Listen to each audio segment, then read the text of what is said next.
नमस्कार, स्वागत है आपका। मैं हूं शिवांगी द्विवेदी आपके साथ। आज नवरात्रि का 5वां दिन है। नवरात्रि के 5वें दिन मां स्कंदमाता की पूजा अर्चना की जाती है। ऐसी मान्यता है कि मां स्कंदमाता की पूजा करने से संतान सुख की प्राप्ति होती है। स्कंदमाता को मां दुर्गा का ममतामयी रूप भी माना गया है। स्कंदमाता की कैसे करें शुभ पूजा, जानते हैं ज्योतिषाचार्य वाई राखी जी से। राखी जी, बहुत स्वागत है आपका। सबसे पहले तो यही जानना चाहेंगे आपसे कि मां स्कंदमाता की पूजा और आराधना के पीछे क्या कहानी है, क्या मान्यताएं हैं, कैसे मां स्कंदमाता की पूजा अर्चना के लिए लोग प्रेरित हुए और क्या कुछ है उसके पीछे की कहानी से शुरुआत करते हैं आज के कार्यक्रम की। और मैं आपको सबसे पहले बता दूं, माँ की 4 भुजाएं हैं।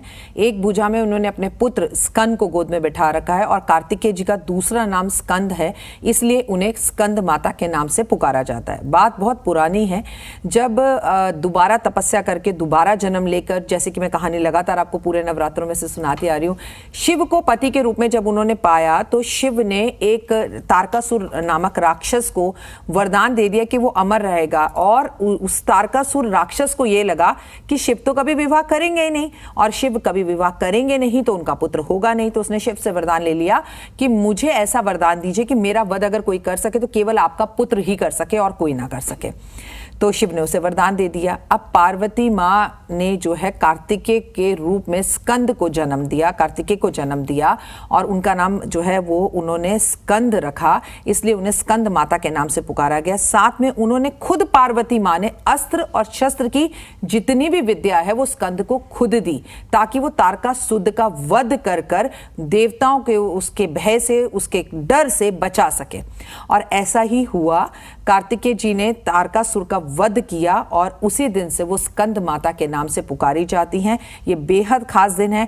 आज का दिन मेरे हिसाब से, मेरे ज्ञान के हिसाब से, नवरात्रों में सबसे स्पेशल देवी जो होती हैं वो यही देवी होती हैं, क्योंकि ये देवी आपको ज्ञान देती हैं, ये देवी आपको भय से मुक्त करवाती हैं।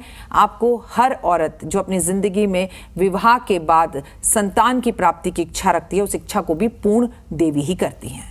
बिल्कुल। तो माँ स्कंदमाता, जैसा कि हमने बताया, माँ दुर्गा का ममतामयी स्वरूप माना जाता है। और जैसा कि आपने पूरी कहानी इतने सुंदर ढंग से बताई राखी जी, कि कैसे माँ स्कंदमाता ने कार्तिकेय जी को जन्म दिया और उसके बाद से हर कोई जो कि चाहता है कि उन्हें संतान सुख की प्राप्ति हो, वो माँ स्कंदमाता की पूजा अर्चना करते हैं। लेकिन कैसे करें ये पूजा अर्चना, क्या है सही विधि विधान?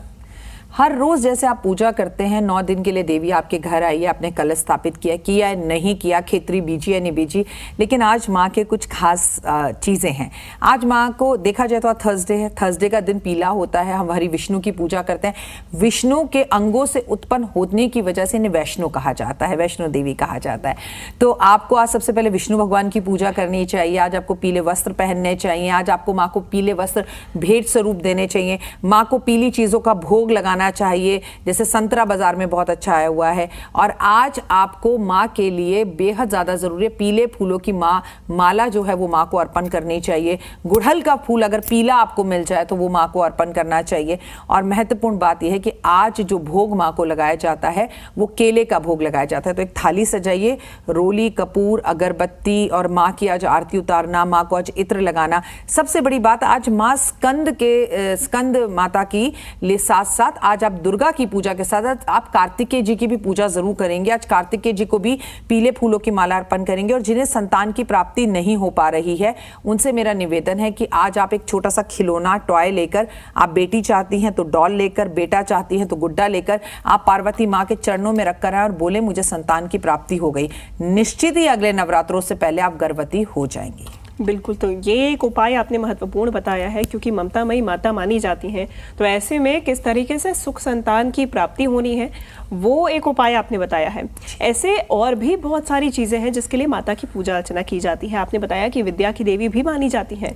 क्या और उपाय हैं जो आज के दिन करना महत्वपूर्ण होता है, जिससे इन ज्ञान की, सुख समृद्धि की प्राप्ति हो सकती है? बेटा, सबसे पहले तो हमें, आपको, मुझे, किसी को भी इस दुनिया के अंदर ज्ञान देती है उसकी माता। उसकी माँ ही उसकी सबसे पहली टीचर होती है, चाहे दुनिया में वो शख्स कोई भी हो। अगर आपकी माँ है आपके साथ तो आपको ज्ञान देती है। तो स्टूडेंट्स के लिए ये बेहद खास दिन है, माओं के लिए ये बेहद खास दिन है। जैसे मैं बता दूं, आपको स्कंद को पैदा करने के बाद उन्हें अस्त्र शस्त्र की जो विद्या थी वो माँ ने ही दी थी।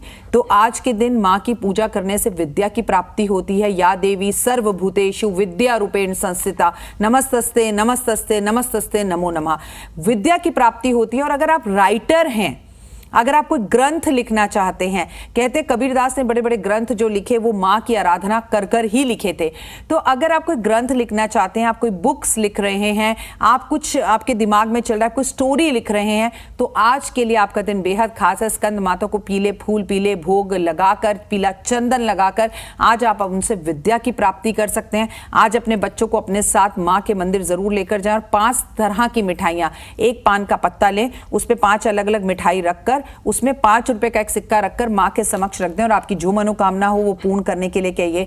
बहुत समय से आपने कोई बुक लिख रखी थी लेकिन वो प्रकाशित नहीं हो पा रही थी, तो माँ से कहिए। अगर आप पीएचडी कर रहे हैं तो माँ के दर्शन करिए। अगर आप आईएएस बनना चाहते हैं और आप पुलिस वाले बनना चाहते हैं, किसी बड़े पोस्ट पर पहुंचना चाहते हैं, तो भी आज माँ की पूजा करना चाहिए। मैंने आपको नवरात्रों में ये दिन सबसे स्पेशल बताया। संतान देने वाली, विद्या देने वाली, शक्ति देने वाली और आपको ताकत देने वाली, अस्त्र और शस्त्र की विद्या देने वाली, तमाम तरह जब माँ अपने बच्चे को देने पर आती है तो वो क्या क्या ज्ञान दे जाती है ये तो आप अच्छे भली भांति जानते हैं। तो आज माँ ममतामयी रूप में, जैसे आपने कहा, हालांकि माँ के सभी रूप ममतामयी हैं, लेकिन ये तो माँ ही हैं और गोद में स्कंद को लेकर बैठी हुई हैं। तो फिर आज तो आप माँ से जो मांगेंगे, हो सकता है मैं जो चीजें बोल रही हूँ वो आपकी जरूरत ना हो, आपको विवाह करना हो सकता है आपको नौकरी चाहिए, हो सकता है आपको इंक्रीमेंट चाहिए, हो सकता है आपको प्रमोशन चाहिए, आपको जो भी चाहिए वो आज आप माँ से मांग लीजिए।